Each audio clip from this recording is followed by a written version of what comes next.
Bom dia, pessoal! Então, aqui hoje vamos começar a nossa quarta aula, né? E aqui, então, tem o que vocês precisam fazer, né? É importante que vocês leiam. E depois começamos, então, a nossa primeira parte, com mais exercícios sobre as propriedades, que conforme foi solicitado na aula Meet, né? Então, aqui a primeira parte é só os exercícios sobre as propriedades da potenciação. Se vocês tiverem dúvida, me chamem. Aqui vocês têm que resolver essa expressãozinha. Vou te dar uma explicação breve. Aqui vocês têm os valores do x, o valor do y e o valor do z. E é para vocês calcularem a multiplicação entre esses três valores, x vezes y vezes z, tá? E encontrar qual que vai ser o resultado. Então, lembrem primeiro de multiplicar os expoentes, tá? Depois, a gente tem uma expressão para vocês resolverem. Então, o que vocês vão resolver? Negativo, o que vai fazer com a base? Inverter, né? Negativo vai fazer o que com a base? E depois vão fazendo ali os cálculos, tá? Aqui também uma perguntinha, se essas duas potências são iguais ou diferentes, qual o resultado de cada uma. Resolver essa expressão, que primeiro tem uma multiplicação de bases iguais, depois tem uma divisão. Aqui vocês podem utilizar essa propriedade, né? Uma multiplicação de bases iguais, aí não precisa inverter. Depois aqui, outras duas expressões para vocês resolverem utilizando as propriedades, tá? Por exemplo, aqui o 25, ele não é o mesma base aqui, né? Essas bases estão diferentes. Mas tem uma base que eu posso escrever o 25 em base de 5. Por exemplo, 5 ao quadrado não é a mesma coisa que 25? Então, aqui eu posso pegar e colocar 25 como 5 ao quadrado. Só que aí tem que lembrar de colocar o outro 2 que tá lá em cima, tá? E aí, resolve. Mesma coisa vocês vão fazer aqui. Tentar deixar tudo na base 2. No caso, esse 3 aqui que não vai dar, né? Nem esse. Mas aí, vocês vão achar um jeito de resolver eles. Então, potências de base 10. A gente estava estudando as potências, agora vamos continuar. Então, o que é uma potência de base 10? Quando a base é sempre 10, tá? Então, existem alguns processos mais práticos para resolver quando a base é 10. Então, por exemplo, 10 ao cubo é 10 vezes 10 vezes 10, né? Então, o resultado seria 1000. Observando aqui, ó, a gente tem quantos zeros? Tem 3 zeros, que é bem certinho a quantidade do nosso expoente. Então, quando a base é 10, a gente vai sempre colocar o algarismo 1 seguido da quantidade de zeros que está dizendo o nosso expoente. Então, por exemplo, aqui 10 na 5, a gente vai botar o algarismo 1 e 5 zeros. 10 na 8, o algarismo 1 e 8 zeros. 10 na 0, só vai o algarismo 1 e nenhum zero, né? Depois, 10 na negativo 1. Então, quando a gente tem esse mesmo, as bases 10 e o expoente é negativo. Então, é a mesma coisa, a gente vai inverter a base, né? Como a gente inverte quando tem expoente negativo. E vai resolver embaixo do mesmo jeito. Vai ficar 1 sobre 10 na 1. Só que aí, pra gente fazer essa divisão, a gente vai ver, o expoente era 1. Então, vai ter uma casa depois da vírgula. Então, a gente vai escrever o 1 e 0, né? Que tinha o expoente era 1. E aqui vai ficar a vírgula. Depois, a gente tem 10 na menos 3. Então, ficou 1 sobre 10 na 3, que é 1 sobre 1000. Então, vai ter o 1 e vai ter 3 zeros na frente. E a vírgula a gente coloca sempre logo após o primeiro zero. E aqui a mesma coisa, 10 na menos 7, ficou 1 sobre 10 no expoente 7, e aí deu 10 milhões. Então, fica 1, 2, 3, 4, 5, 6, 7 zeros e o número 1, e a vírgula logo após o primeiro zero. Exercícios. Então, aqui vocês vão calcular o valor de cada potência. Então, quando tiver as potências de expoente negativo, vocês vão representar a resposta na forma decimal, com vírgula. Então, 10 na 6, como que vai ficar? 1 e quantos zeros? 10 na menos 6. Então, inverte e depois escreve na forma decimal. Agora aqui, vocês vão escrever cada número como potência de base 10. Nossa, como que faz isso, professora? É o processo inverso. Aqui, eu sei que é para ficar base 10. Quantos zeros eu tinha? 3. Então, é 10 na 3. Aqui é 0,01. Então, vai ser 10 num resultado negativo. Quantos zeros? 2. Então, 10 na menos 2, tá? Isso que vocês vão fazer em cada uma.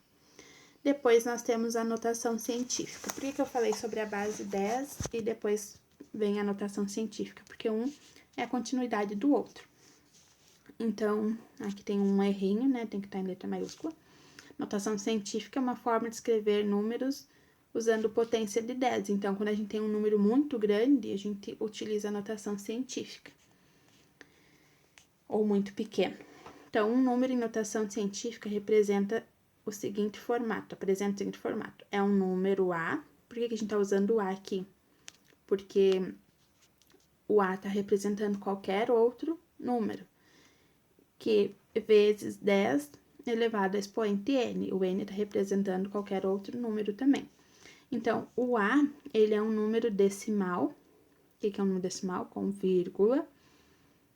Ou, se não, ele pode estar no formato inteiro, né? Igual ou maior que 1, menor que 10. Então, esse A, ele vai estar sempre entre 1 e 10, tá? Não pode ser 10, mas pode ser 1. E um número, e n, então, é sempre um número inteiro. Então, para representar a maior distância da Terra ao Sol, que é 152 milhões e 100 quilômetros, em notação científica, temos de contar a quantidade de casas que a vírgula será deslocada. Então, quando a gente tem esse número inteiro, a vírgula vai estar aqui, né? Só que ela não aparece. Por exemplo, se eu disser para vocês que eu tenho 10 reais e escrever assim, quer dizer que aqui tem a vírgula 10 reais, só que ela não aparece às vezes. Então, aqui é a mesma coisa. E ela vai deslocar, ó, 1, 2, 3, 4, 5, 6, 7, 8 casas, para ficar 1,521. Então, como ela deslocou 8 casas para a esquerda, significa que a gente está dividindo esse número por 100 milhões, para que ele fique na forma decimal. Então, como ele deslocou 8 casas para a esquerda, o nosso expoente vai ser 8. Então, a gente vai escrever 1,521, onde deslocou a vírgula, e ó, esses zeros a gente não escreve mais, vezes 10 na 8, que é a quantidade de casas que a vírgula deslocou. Então, a gente vai multiplicar sempre a parte decimal pela base 10, no expoente que depende de quantas vezes a vírgula andou. Então, por exemplo, se fosse 0,0023,235, tá? A vírgula tá aqui, ela vai deslocar 1, 2, 3, 4, porque tem que ficar um número entre 1 e 10. Se eu colocar no 23, já vai ficar 23,5, aí não pode. Então, eu vou escrever 2,35 vezes 10. Quantas casas ela deslocou? 1, 2, 3, 4. 10 na 4. Só que agora ela deslocou para a direita. Quando ela deslocar para a direita, vai ficar negativo, porque aí eu tô escrevendo um número muito pequeno em forma de notação. Então, quando é um número muito grande em forma de notação, o expoente fica positivo e muito pequeno, negativo. E aqui, então, vocês vão expressar esses números na forma de notação científica, tá? Aí, a segunda parte da nossa aula é radiciação. Então, na última aula, a gente já revisou as raízes quadradas. Agora, a gente vai falar sobre a raiz cúbica. Então, por exemplo, nós temos esse cubo que tem as arestas. O que são as arestas? As arestas é a distância de um ponto a outro, né? Numa figura geométrica. Então, aqui mede 5 centímetros. Por que não é o lado, né? Porque aqui ela teria vários... Não é como se fosse uma figura plana, né? Que tem os dois lados aqui, então a gente chama de arestas. Então, aqui é 5 centímetros, aqui também vai ser 5 centímetros e aqui também vai ser 5, porque ele é um cubo tem todos os lados iguais. Então, para calcular o volume desse cubo, a gente multiplica a base pelo comprimento pela largura. Então, a base, comprimento e largura, tá? Então, ficou 5 vezes 5 vezes 5, que é a mesma coisa que 5 ao cubo, e que é 125 centímetros cúbicos. Porque aqui a medida tá em centímetro, a gente multiplicou centímetro por centímetro 3 vezes, ficou centímetro cúbico. Agora, a gente sabe que o volume do cubo é 125 centímetros cúbicos. O que quer dizer volume? Que dentro desse cubo cabe 125 centímetros cúbicos, então é a capacidade dele. E podemos determinar essa medida de comprimento das arestas. Então, se a gente quiser determinar, então, se dissessem para vocês, um cubo tem medida de 125 centímetros cúbicos, qual é as arestas, quanto mede o comprimento das arestas? Então, para a gente descobrir o comprimento das arestas, a gente ia ter que descobrir um número que elevado ao cubo dá 125. Então, aqui o A está representando arestas. Então, A é igual a raiz cúbica de 125. Por quê? Porque daí a gente quer descobrir um número que elevado ao cubo dá 125. Então, a gente faz a raiz cúbica desse número, que dá 5, porque 5 na 3 é 5 vezes 5 vezes 5. Mesma coisa, raiz de 25 é 5. Por quê? Porque 5 vezes 2 dá 25. E aqui a raiz cúbica de 125 é 5, porque 5 na 3 é 125. Então, aqui é a definição. Então, para A pertencendo aos racionais, a raiz cúbica de A, indicada por este sinal aqui, é um número que elevado ao cubo resulta em A, tá? Então, é um número que elevado ao cubo vai resultar no número que está ali dentro do nosso radical. Então, observe que não é necessário que esse número seja positivo ou nulo. Então, quando a raiz for uma raiz cúbica, uma raiz de um número ímpar, o índice, que é aqui, né, for ímpar, ela pode ser positivo ou pode ser negativo ou pode ser nulo. Então, não vai ser sempre só positivo ou nulo.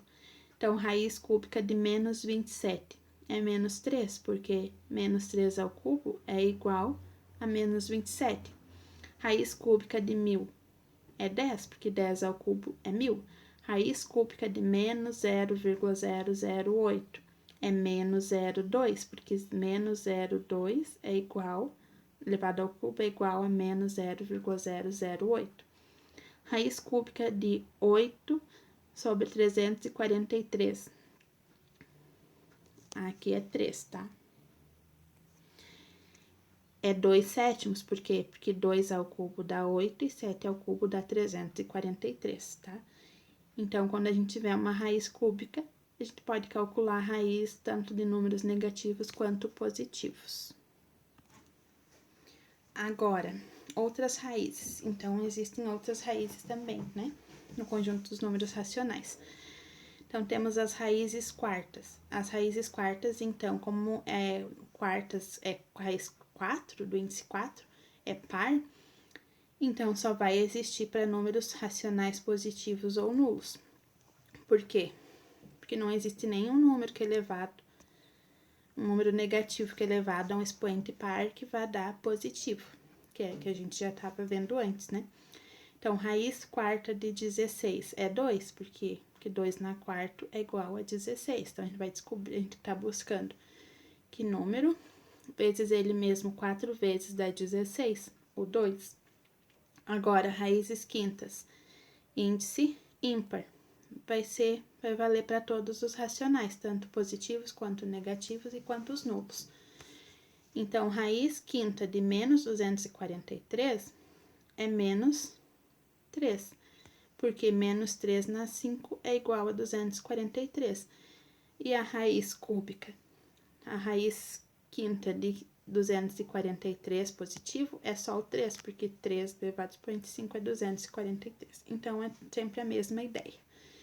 Então, de modo geral, existe a raiz enésima, porque enésima de qualquer índice para todos os números racionais. Então, se o n, que é o nosso índice, esse aqui, for par, ele vai existir para os números racionais positivos. ou nulo. E se ele for ímpar, né? Para todos. Então, se n for ímpar, vai existir para todos os racionais, tá? Então, aqui tem um exemplo. Raiz de n, né? Raiz enésima de a é igual a b. E aqui tá passando para a forma de potência. Então, quando a gente tá fazendo o contrário, que nem foi feito aqui em cima, né? A ao cubo era igual a 125. E para descobrir o valor de a gente fez a raiz quadrada. Então, a operação de radiciação é a inversa da potenciação. Então, a gente pode escrever uma raiz em forma de potência e uma potência em forma de raiz. Aí, aqui, os símbolos, né, da operação de radiciação. Então, a raiz é toda ela. O índice, então, é esse aqui. O radicando é o que está ali dentro do radical. E o valor do resultado é o valor da raiz. E aqui, então, a radiciação, que é ela com o seu resultado. O símbolo é chamado de radical, tá? Para representar a raiz. Então, veja a relação entre os termos da radiciação e os termos da potenciação. Então, aqui, de novo, tá mostrando os termos e aqui os termos da potenciação. Agora, tem uns exercícios aqui para vocês calcularem o valor de cada raiz. Então, raiz cúbica de 1000, raiz sétima de 1 e vão resolvendo cada uma. E agora, as potências com expoente fracionário. Então, para finalizarmos o estudo das potências, a gente vai ver as potências com expoentes fracionários. Elas são, então, desse tipo aqui. Uma base elevada a um expoente fracionário. Então, sendo A um número real positivo, P um número inteiro e Q um número natural diferente de zero, temos que A elevado a P sobre Q pode ser escrito em forma de raiz, onde o P vira o expoente do nosso radicando e o Q vira o índice. Então, exemplos. 2 elevado ao expoente 3/5. Para passar para radical, o 2, que era a base, vai ser o nosso radicando. O 5, que era o denominador da fração, vai ser o nosso índice. E o 3, que era o numerador da fração, vai ser o expoente do nosso radicando, tá? Então, é muito fácil para vocês passarem de fração, de potência, para radical, tá? É só colocar o radicando continua sendo a própria base, o 2 do denominador vira o índice e o numerador vira o expoente da base. Então, quando for negativo, faz o primeiro processo normal, o 9, então, aqui no caso, ficou positivo, que ele virou índice, e o negativo foi com o expoente, e ali dentro a gente inverte, tá? Então, vocês vão fazer aqui, primeiro, escreva na forma de radical. 2 na 1/5, 4 na 2/3, x na 1/4. Ah, professora, aqui tem um x, como é que eu vou fazer? Normal, ele vai virar a tua base. Então, eu vou fazer com vocês aqui a letra F, tá? Esse que tá dentro da... Ah, me fugiu o nome.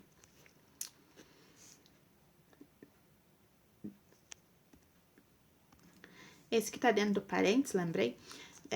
Ele vai ser o nosso radicando. Então, vai ficar raiz de A ao cubo B. O 4 vai ser o nosso índice e o 1 aqui. Pronto, coloquei na forma de radical. É isso que vocês vão fazer. Na 2, vocês vão colocar na forma de fração. Então, vou fazer aqui com vocês a letra D. Então, o A vai ser a base. O índice 6, ele é o denominador. E o 5, o expoente, é o numerador. Pronto, passei para a forma de fração.